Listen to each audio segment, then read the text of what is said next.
बिस्मिल्लाहिर्रहमानिर्रहीम। अस्सलामुअलैकुम। आज की ताज़ा खबरों के साथ मैं हूं अब्दुल गफ्फार। सबसे पहले आपसे एक रिक्वेस्ट करूंगा, अगर आप हमारे चैनल पर नए हो तो प्लीज़ हमारे चैनल को सब्सक्राइब कर दें। अब चलते हैं आज की ताज़ा तरीन खबरों की तरफ। मुत्तहिदा अरब अमारात कोरोना वायरस की हिफाजती तदाबीर पर अमल न करने वाले रिहायशियों पर जुर्माना आयद। अब इस खबर की तफसील। दुबई पुलिस ने कोरोना वायरस के हिफाजती तदाबीर की खिलाफ वर्जी पर गुज़श्ता 6 महीनों में 10,745 जुर्माने आयद किए हैं।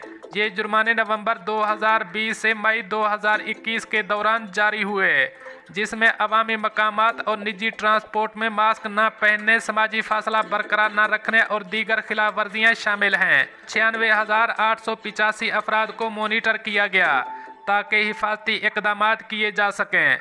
अफीसर ने अवाम से कहा है कि वो कोरोना वायरस के रूल्स का पास रखें। इस हवाले से खिलाफ वर्जी देखने पर 901 या फिर 6005455555 पर दुबई बल्दिया को रिपोर्ट करें। पुलिस के मुताबिक बुध के रोज 48 जुर्माने किए गए, जिसमें अक्सर फेस मास्क न पहनने वालों को किए गए थे।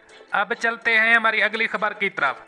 एक कार सवार की तौहीन करने और उसकी गाड़ी को नुकसान पहुंचाने के इल्ज़ाम में एक अरब बाशिंदे पर 25,000 दिरहम जुर्माना आयद।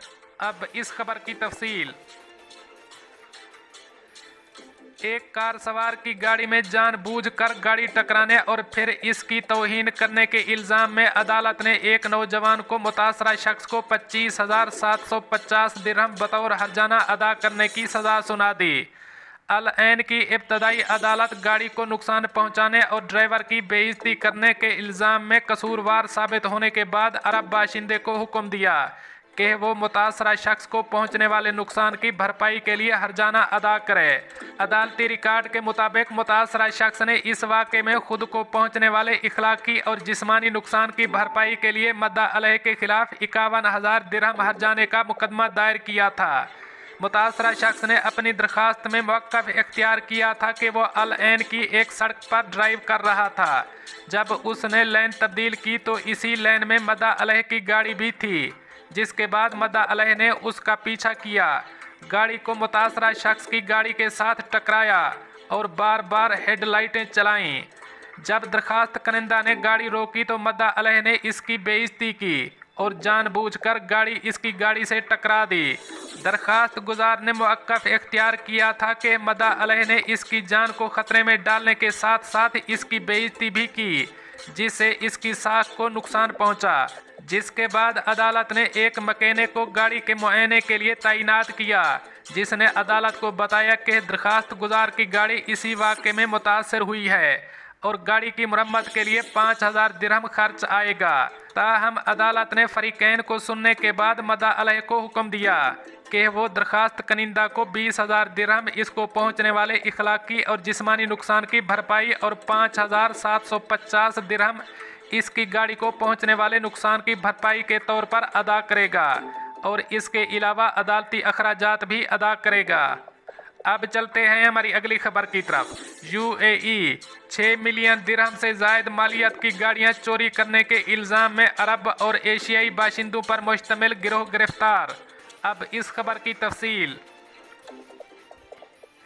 6 मिलियन दिरहम मालियत की गाड़ियां चोरी करने और फिर मुल्क से बाहर स्मगल करने के इल्ज़ाम में अजमान की क्रिमिनल अदालत ने 6 अरब और एशियाई बाशिंदों पर मुश्तमिल गिरोह को कैद की सज़ा सुना दी, जबकि 19 अफराद को मुकदमे से बरी कर दिया। पुलिस रिकॉर्ड के मुताबिक ये मुकदमा अप्रैल 2020 का है, जब अजमान पुलिस ने दीगर अरब ममालिक की पुलिस के साथ मिलकर एक ऑपरेशन शुरू किया और इस ऑपरेशन के दौरान चोरी शुदा 55 गाड़ियां बाजियाब करवाने में कामयाब हुई और बाकी गाड़ियों की तलाश जारी है। एक ओहदेदार ने गिरोह के तरीका वारदात के बारे में बात करते हुए बताया कि गिरोह को 2 हिस्सों में तकसीम किया गया था, जिसमें हर गिरोह का जुर्म के दौरान मुख्तलिफ किरदार था। पहले गिरोह के अराकीन UAE में विजिट वीज़ों पर दाखिल हुए और उन्होंने गाड़ियां किराए पर लीं, जिसके बाद उन्होंने वो गाड़ियां दूसरे गिरोह के हवाले की, जिन्होंने वो गाड़ियां मुल्क से बाहर स्मगल करने का बंदोबस्त किया। इस गिरोह ने एक अरब मुल्क में 28 गाड़ियां स्मगल की और पोर्ट हुक्काम को जो डॉक्यूमेंट्स दिखाए, इनमें बताया गया था कि कंटेनर के अंदर घरेलू इस्तेमाल का इलेक्ट्रॉनिक्स का सामान है। जिसके बाद पुलिस ने फौरी तौर पर तफ्तीश के लिए एक टीम तश्कील दी, जिन्होंने 12 मुश्तबा अफराद मुख्तलिफ अमारात से गिरफ्तार कर लिए, जबकि गिरोह के दीगर 2 मेंबरान मुल्क से फरार हो गए। गिरफ्तारी के बाद मुलजिमान ने एतराफ़ जुर्म करते हुए पुलिस को बताया कि इनके पास 17 गाड़ियां मौजूद हैं, जिसे वो UAE से बाहर भेजने की कोशिश कर रहे थे। उन्होंने पुलिस को बताया कि वो जाली दस्तावेज़ात इस्तेमाल करते हुए 38 गाड़ियां दूसरे मुल्क स्मगल कर चुके हैं।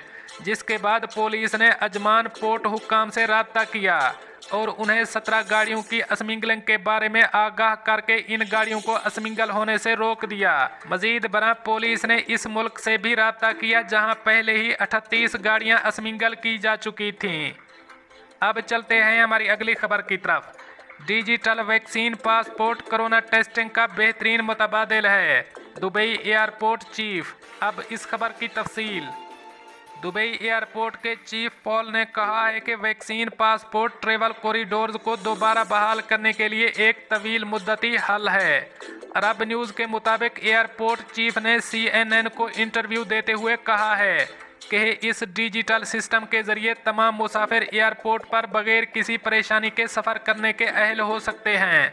पॉल ने कहा कि कोरोना टेस्ट भी एक मुस्बत ज़रिया है, लेकिन इसके लिए एयरपोर्ट पहुंचने वालों के बड़े पैमाने पर टेस्ट करने की सलाहियत की ज़रूरत पड़ती है।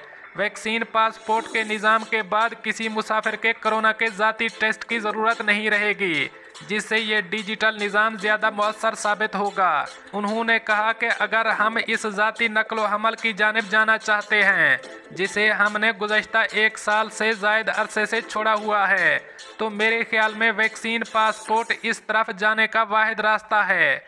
एयरपोर्ट चीफ ने फ़िज़ाई सफ़र की वापसी के साथ ही बहुत ज़्यादा मुसाफिरों की पेशनगोई की है, क्योंकि गुज़श्ता साल के दौरान 4 अरब मुसाफिर फ़िज़ाई लॉकडाउन के बाद अब सफ़र करने के लिए बेचैन हैं।